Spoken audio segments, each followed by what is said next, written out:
So, hello guys, for today's video magra-rank tayo ng mga ngipin. So, ayan. Wow naman tatay. Number 10. So, napakaliit naman yan. So, ayan, number 3.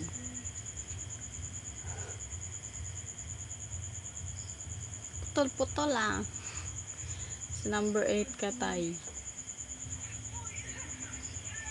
Ayan naman, nagsampaw-sampaw. 4. Baby teeth lang ang peg. So, number 7.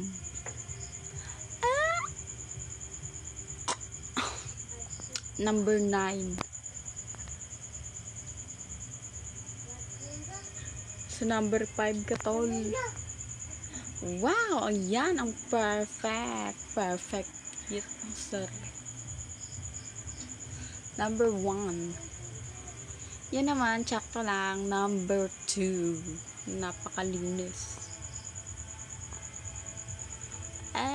Ayan naman. Napaka-yellowish naman yan, friends. Number 6 ka. So, ayan lang. So, bye guys.